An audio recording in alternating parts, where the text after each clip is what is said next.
We developed this webinar with input from students and faculty, and it's designed to help prepare students to apply for graduate school and also to graduate funding opportunities, to help you increase your understanding and awareness of the different funding opportunities that are out there, and where to find resources that can help you improve your applications as you're applying to those programs.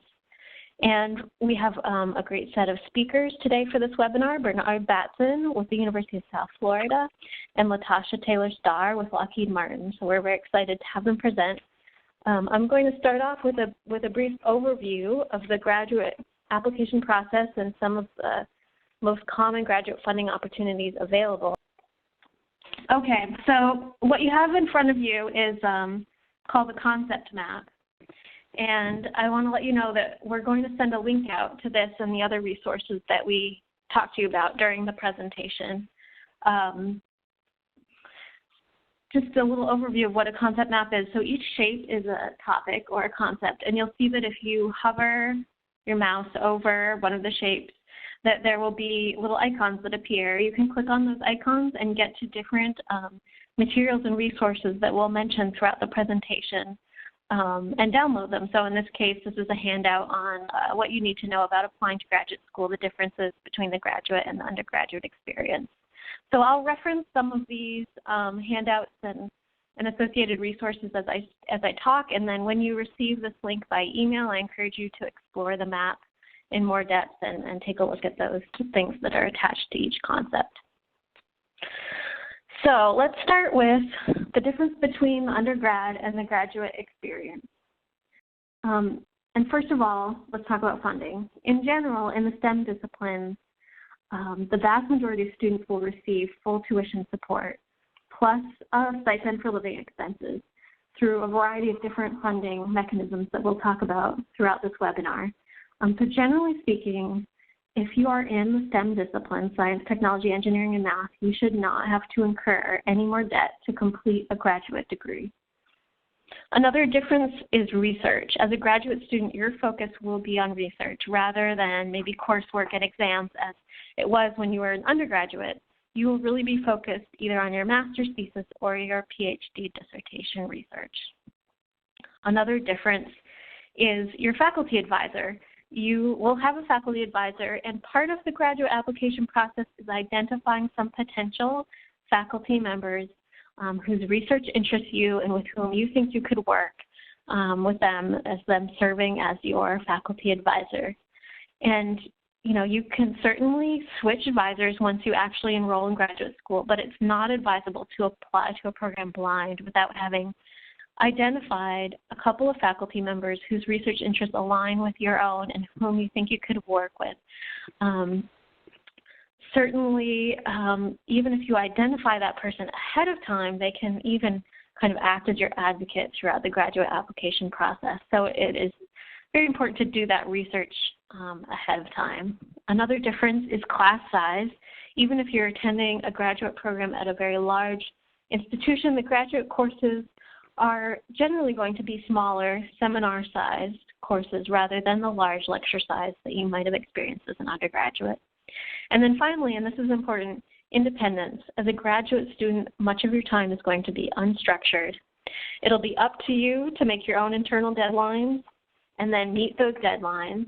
You're really expected to be your own advocate and to seek out help and mentoring and assistance when you need it. So now let's talk a little bit more about getting paid to go to graduate school and the different types of funding that's available. One type of funding we call fixed funding, and we call it fixed funding because it is site-specific, meaning that it's tied to a specific college or university. A good example of these and some of the really common funding mechanisms that you've probably heard of are teaching assistantships, or TA for short, and research assistantships, or RA for short. So in a teaching assistantship, or a TA, you would be required to assist a professor in teaching an undergraduate level course. So you may be teaching lab sections. You're probably holding office hours to help students with their questions. You may be grading exams. research assistantship, or an RA, is where you would assist a faculty member in their research project. So you might be collecting data, running experiments, analyzing data, participating in publishing findings. But with both of these positions, generally, the expectation is around 20 hours a week of work, and your tuition would be covered, and you'd receive a small stipend. That's your living allowance. Now, there are also other types of departmental fellowships out there. One example that I wanted to talk about are the IGERT traineeships. IGERT is Integrative Graduate Education and Research Traineeships. These are programs that are funded by the National Science Foundation, and actually the newer programs that are coming out have a slightly different acronym. They are NRT. Either way, you can search for them on our website, pathwaystoscience.org, IGERT or NRT. There are a couple hundred of these programs located at colleges and universities across the country, and they are interdisciplinary PhD programs.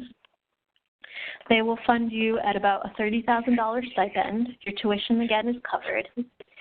And let's see, we've got some photos just from an example program. This example program is in California. It's called the REACH IGERT, and it's focused on invasive species. But just as an example of how they bring different disciplines into the cohort, they have not just biology, but they have communications, history, and public policy students involved in this IGERT.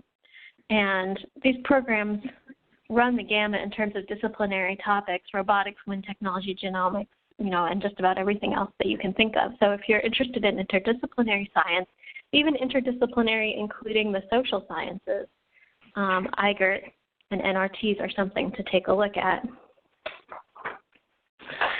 And, there may be other departmental fellowship options depending on the department you're applying to. There may be diversity fellowships. There may be other fellowships that faculty members are able to offer through their funded research.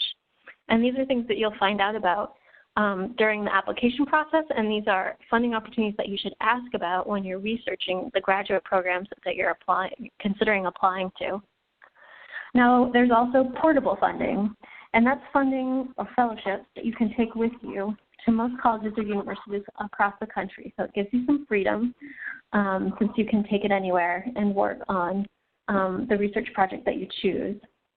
One example that you've probably heard of and that I hope you're considering applying to is the National Science Foundation Graduate Research Fellowship. It's one of the largest fellowships in terms of the number of fellowships awarded each year, and it's also very prestigious. It provides, again, around a $30,000 stipend plus tuition coverage. And the deadlines are early in the fall, and they vary by discipline. The disciplines that are covered are all the STEM disciplines plus some social science disciplines such as psychology, archaeology, anthropology. You're eligible as a master's or a PhD student, but you're only eligible during the beginning of your graduate career, your first or second year. So this is something that you would want to consider applying to as a senior undergraduate, so early fall of your senior year or the first year that you're in your graduate program. Another place to look for graduate fellowships is NASA, and NASA is not just aerospace engineering, but really almost all of the STEM disciplines. And there are a variety of fellowships available. All of them range around $30,000 for the stipend plus tuition coverage. The NASA fellowships are a bit unique in that they involve pairing the student with a NASA mentor at a NASA center. The student spends the academic year working on the campus, and then in the summer you would go for a 10-week summer internship at a NASA center working alongside a NASA scientist and using NASA equipment, still working on research that's relevant to your master's or your master's thesis or your dissertation research. The website where you can find out about some of these fellowships is intern.nasa.gov. There's also the Space Technology Research Fellowships, which are NASA fellowships as well.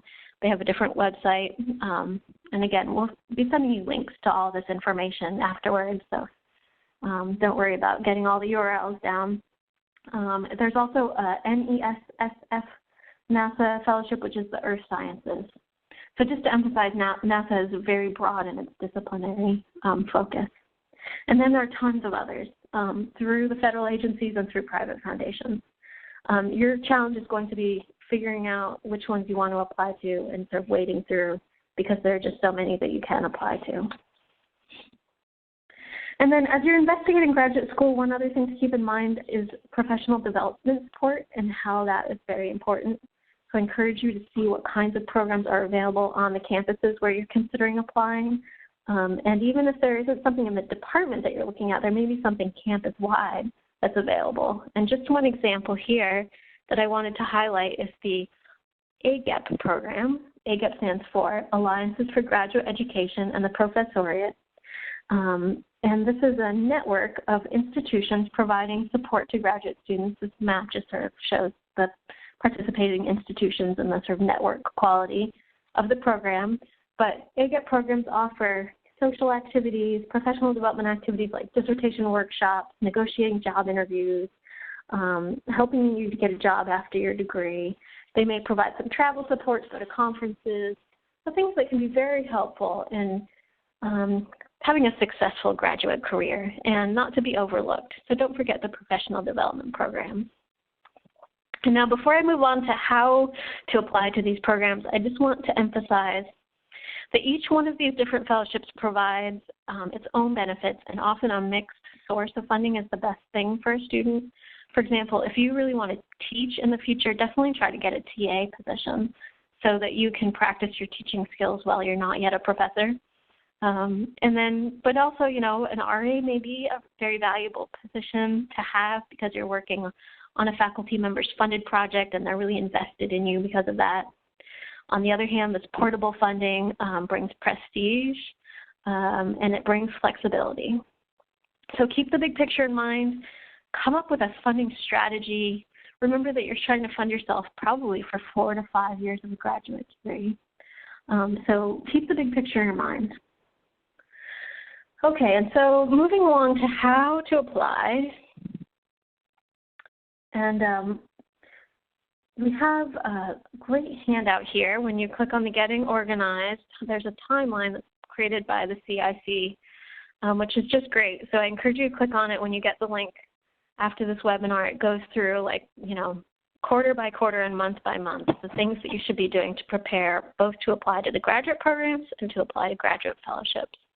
It's a really great resource, and you are really well positioned right now as juniors and seniors in your undergraduate career to apply for these and have plenty of time to put together a really strong application.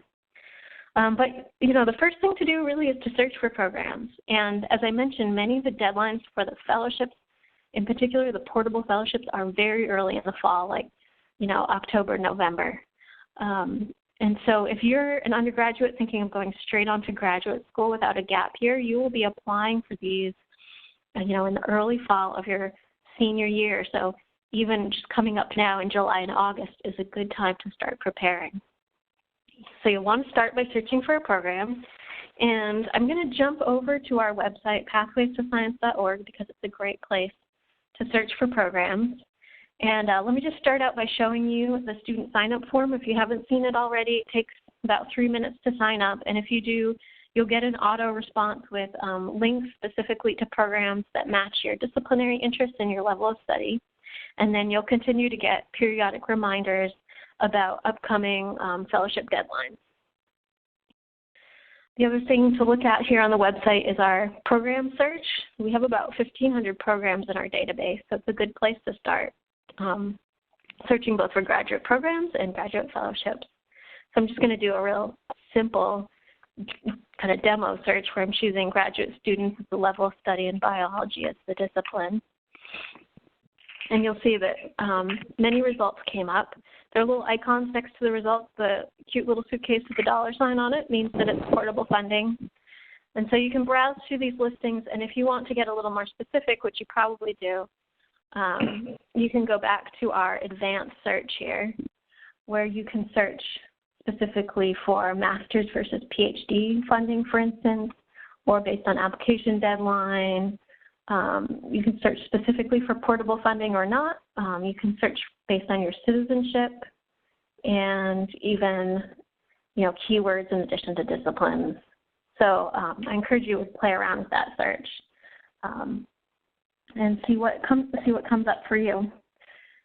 Anyway, back to our concept map. So searching for programs. So once you do find some programs that you're interested in terms of graduate programs, you'll want to think about seeing if you can do a visit to a couple of the departments. Many schools have some financial support to bring in interested candidates, and it gives you the opportunity to meet in person some of the potential faculty that you're considering working with as your faculty advisor.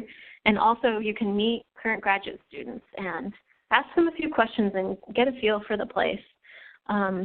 We do have a handout here with some relevant questions to ask as you're exploring graduate schools and departments, which I encourage you to take a look at. And then moving along, this time of year, sort of in August and through the early fall, you'll want to be working on studying for and taking your GREs, and working on your personal statements. We encourage you to really spend a good amount of time on your personal statements because they can be very important to your application. Make use of your writing centers, make use of your faculty members, for other graduate students that you know of. And there's a great handout, again, attached to this topic on strengthening your essays and your personal statements. And, again, just a reminder that, in early September, October, and November are the deadlines for the portable fellowships, and it's the time when you're probably taking your GREs. And then finally, the other major component here is requesting your letters of recommendation. Again, something you want to get to as early as possible. You want to try to find faculty members that you think are going to write you strong letters of recommendation and give them plenty of notice. May be helpful to supply them with your resume and maybe a supporting document kind of reminding them of your interactions with them and how you've worked with them. And you can usually follow up online and see whether the letters have been submitted or not. And pleasant but persistent reminders to your recommenders are okay. Faculty are busy, but they understand the importance of your letters. So again, pleasant but persistent, that's okay. And once you do sort of learn the status of your applications, make sure you follow up with your recommenders and let them know how it went, because they love to hear that. So that's my really quick overview of the application process.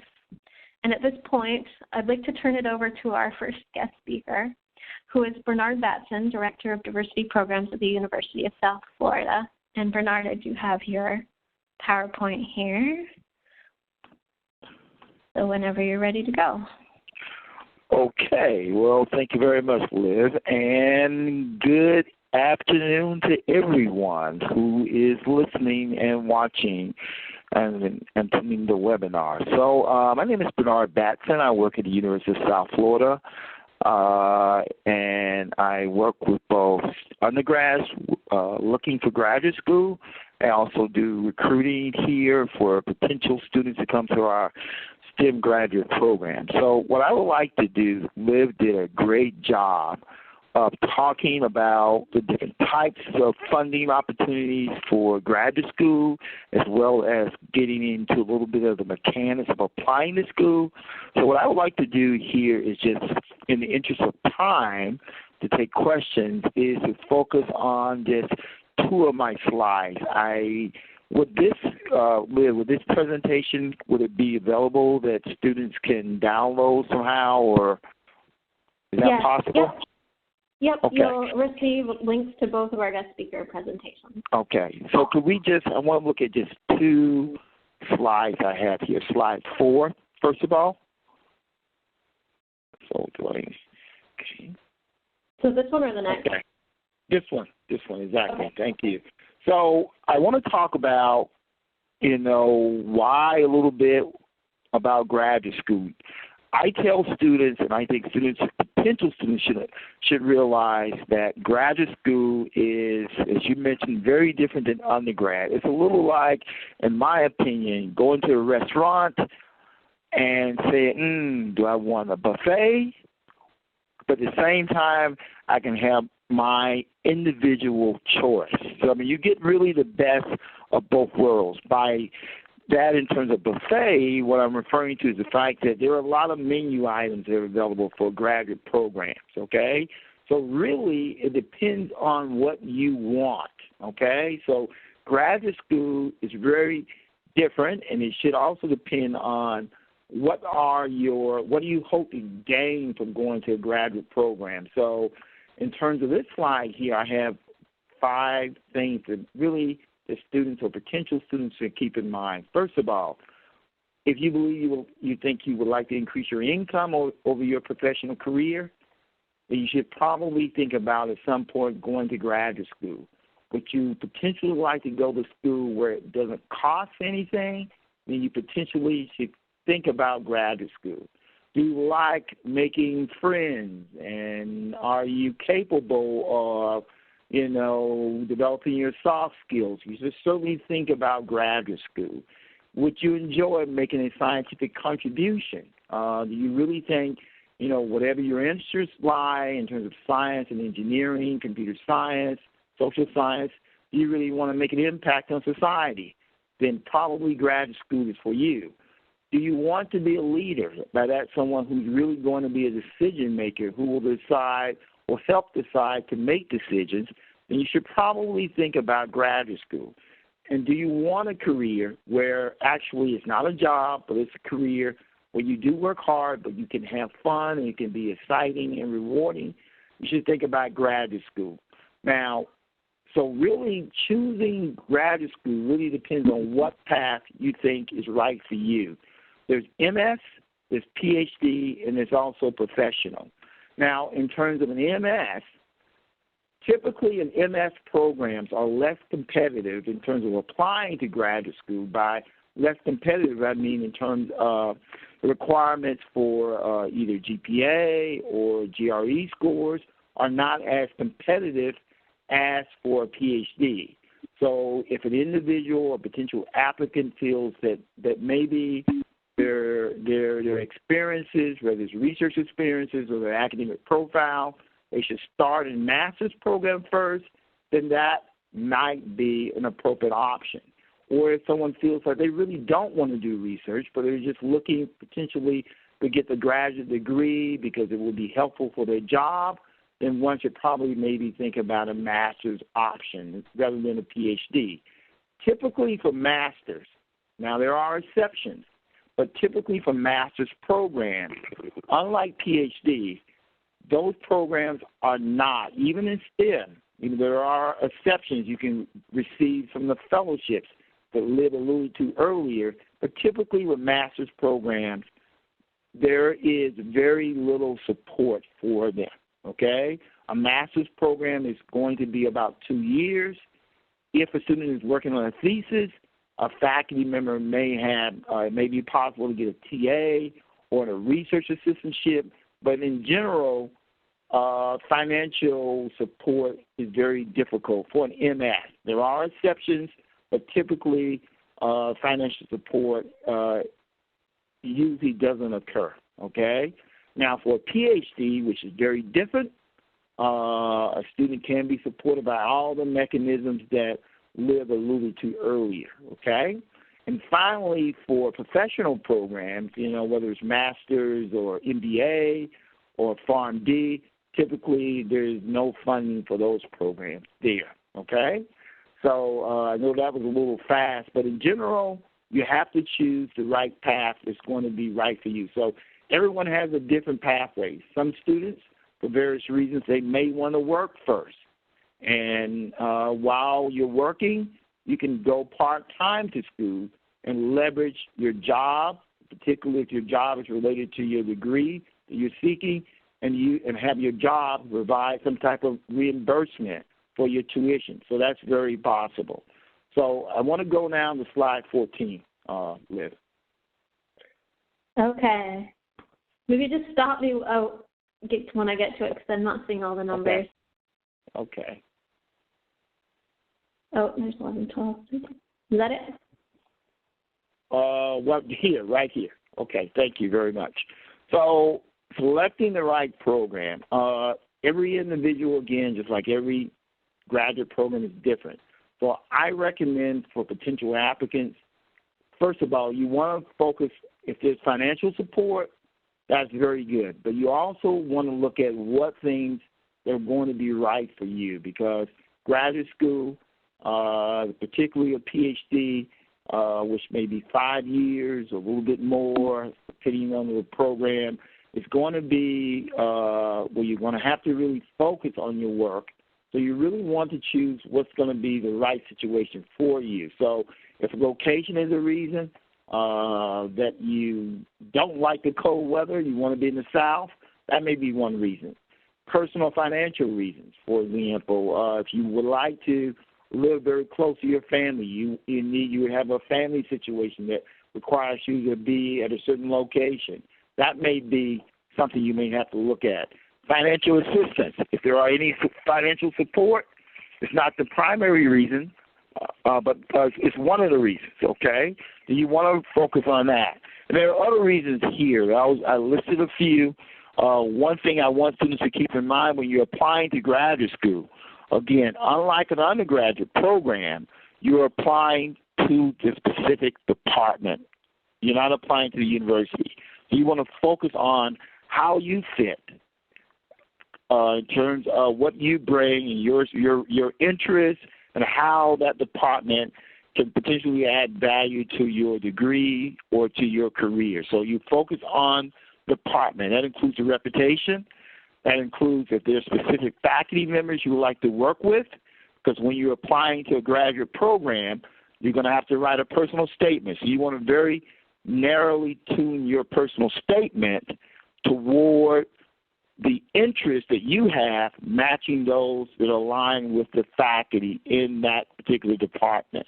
And also you want to look, which is very important, is to look at the success of that particular department, and not only in terms of students entering, but completing the graduate program, and also what happens to those students in that department after they leave the graduate program. How successful are those students in terms of entering the job market? You know, if it's a master's program, do those students generally are able to get jobs where there's a value added for return on investment for having a master's? Or if they receive a PhD, what kind of jobs do those PhD graduates? If your goal is to go in academia, for example, has that department been relatively successful in having students earn a PhD?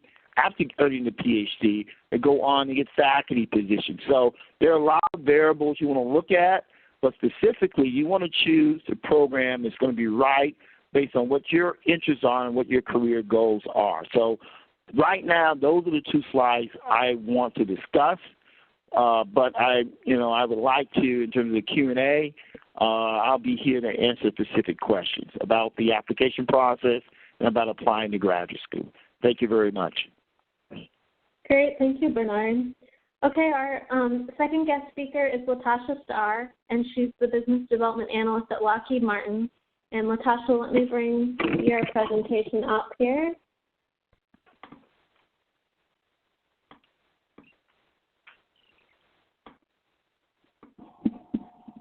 And whenever you're ready. Okay, great. Thanks, Liv. So good afternoon, everyone. Thanks for tuning in.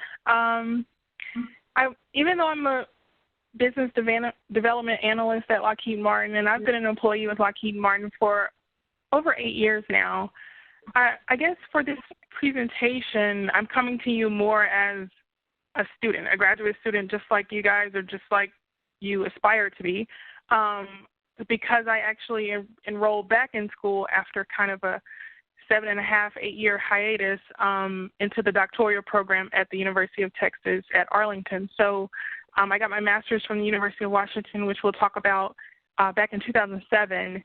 And so now I'm back in graduate school, and I just completed my first semester, and now I'm taking classes this summer. So even though I've had a lot of career successes in industry on a professional level, I am coming to you on the academic level today to make this presentation because I am where you want to go, and I have been where you are. So I titled this the Debt-Free Graduate Degree, and even though it is debt-free in terms of financials, there's still a cost component there that focuses on 3 areas: hard work, networking, and resiliency. So keep that in mind as we go through the presentation. Next slide, please. So I'm going to talk about the hard work factor. I'm going to talk about the undergraduate experience, STEM, how that kind of played a part in my success as an undergraduate student, and how that set me up for success as a graduate student, success for applying for graduate funding. And again, it's not just STEM. For me, I'm taking it just a step further, and I'm going to address the concept I call interdisciplinary STEM. So it's kind of, again, setting yourself apart, not just that I'm in the sciences or engineering or math or technology, but then how do you start to collaborate and bridge more than one STEM field together to, again, make yourself more marketable and to kind of set yourself up as a key, person or candidate for these type of scholarships that you're applying for. We'll get into the power of networking, what role networking plays in scholarship, securing scholarship funds, internships. How do you go about building your network through STEM organizations and education and public outreach? I'll talk about, and this is something that most people won't bring up, but in order to be successful in graduate school and with applying for funding, you have to be resilient. I'm sure you'll be told no several times, but put the application out there anyway. It doesn't hurt to learn how to further develop your skills for writing, for grant writing, proposal writing. These are all skills you're going to need later. So it doesn't hurt. You'll just keep getting better and better with each application. And it's okay to write the committee and say, what did I do wrong? Why did I not get this funding opportunity? So we'll talk about that. And under that resiliency factor, it's going through graduate school, making sure you get the right mentors, and then I'll end with the commitment to continuous learning, which I'm doing right now. Okay, next chart. So hard work. Okay, when I talk about hard work, to me, I'm thinking about how can I blaze the trail. What things, again, will set me apart as an undergraduate student. And I know many of you may not be an undergrad right now, so there's no way to kind of reverse the clock and go back. But no matter where you are, what kind of things right now can you do to kind of beef up your resume, build your resume if you don't have one? What type of things can you add to your profile that distinguishes you and sets you apart from other applicants? For me, it was, while as a student at Tennessee State University, getting involved with the programs at my institution. So, for instance, Tennessee State University, HBCU, was also a school or institution that was a part of the Lewis Stokes Alliance for Minority Participation group. So I identified all the affiliations my school had, and then I sought out programs related to that. So while there as an undergrad student, I participated in all of the TLSAMP programs, and that ended up benefiting me now even as a doctoral student, because the funding that I have, which I'll get into later, is a result of getting an undergraduate degree in sciences, technology, engineering, math at one of those institutions. So again, look at your institutions where you are or where you're applying to, see what affiliations they have, and then see how you can get involved. So I started out with I knew I wanted to pursue engineering, got an aeronautics degree, but then I also had kind of a niche for biology and the sciences. Not everybody's going to be doing that. That added a whole extra year to my undergraduate degree. Instead of a 4-year span on campus, I spent 5 years. So again, it's those decisions that, sure, it may add on additional work, it may add on additional time, but for me, it paid off later. And I came in on a presidential scholarship from the university, but that was 4 years. So how was I going to pay for my 5th year? Again, identifying that Tennessee State was a NASA COE institution, which is a Center of Excellence institution. So NASA was pouring money into Tennessee State. So I talked with the director and said, hey, how can I do research under this type of funding? And that paid for my 5th year. I was also a MARC program participant. I'm not sure if you guys have heard of MARC program, but it stands for Maximizing Access to Research Careers. It's funded by the NIH. So it's geared more toward biological sciences, but because I had decided to pick up that second degree, all of a sudden this engineering student qualified for MARC. And that was a stipend, a monthly stipend that I got just for doing research in the lab. So all of this experience then fed into my resume. So by the time I got ready to graduate as an undergraduate student, I had publications from the research that I had did as an undergraduate student, conference presentations on my resume, and then I got to participate in several NASA programs. So the picture you see here is from the KC-135, the Vomit Comet as it's known commonly. And you have to bring some type of research to that experience. And I was able to use my vibration isolation experience with my team as an undergrad student to fly on that aircraft. And we were actually the first historically black college to do so in the history of the program. So again, working your connections, working your network, going after the tough, and this is all about balancing engineering and biology classes. So really just finding ways to implement that hard work wherever you are, undergrad or not, and then use those type of things to build your resume. Next chart, please. So then as I got ready I entered my 5th year of undergrad, and I got ready to look for, what do I do, grad school. I had already known I wanted to go to grad school and continue my education and go right into graduate school. But then, of course, I was thinking about going to work as well, but I'm glad I made the decision to go to graduate school, but still I kept expanding my network. So through internships, I got to meet professionals in industry, but really what it taught me was to look for what the need was in industry. What type of research could I do as a graduate student when I got to grad school that would benefit industry, that would spark the interest of industry? Because when I finished my graduate degree, whether or not I wanted to go teach or whether I wanted to go to industry, either way I had kind of created a niche for myself because I already knew what the problems were. I already knew what it was that needed to be solved. But here's the thing. Most of the problems that you encounter in industry could also be problems that you could go research, which then leads to funding, because these are the issues that are talked about in the news or talked about on blogs or on the internet. These are the things that have buzzing conversations around them, and those make great topics for research. So nothing wrong with going out, doing an internship in the summer. I'm not a big co-op fan. If you'd like to do that, that's fine as well. But for me, it was maximizing my summers and making sure I got internships. So I did internship at NASA Ames, NASA JPL. Even I had the opportunity to go over to Madrid and work at the Centro de Astrobiología, looking at why the Rio Tinto river had the tint that it had, what type of life forms could survive in that type of environment.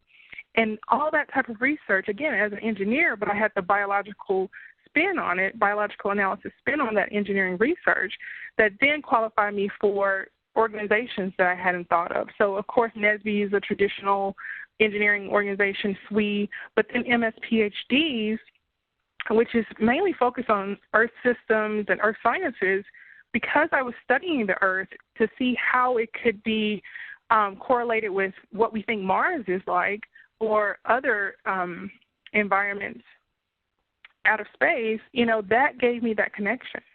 So again, looking for ways to kind of differentiate yourself and set yourself apart.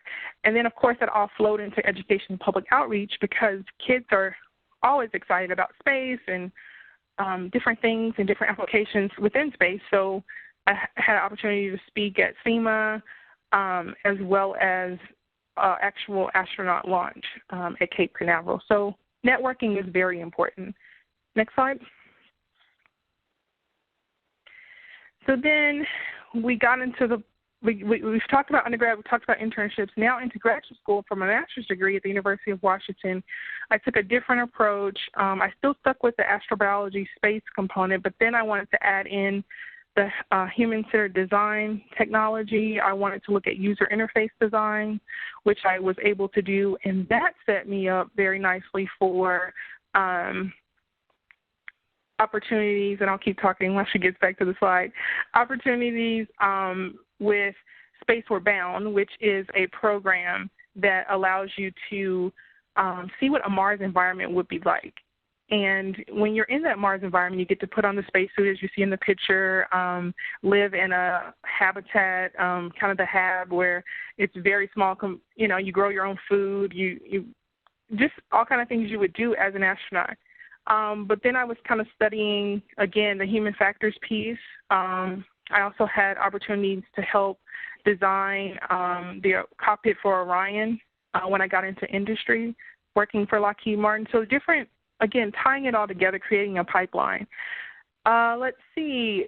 I put a note at the bottom about made for mentoring, both as a mentor and a mentee, is because we're created to learn from each other, and it actually comes naturally. I mean, I know people who are afraid to mentor others. I don't know enough. You don't have to be miles ahead of someone. If you're just like a half a step, I won't even say one step. If you're half a step ahead or half a step further at that point where someone wants to go, feel free to take them by the hand and show them what you've done.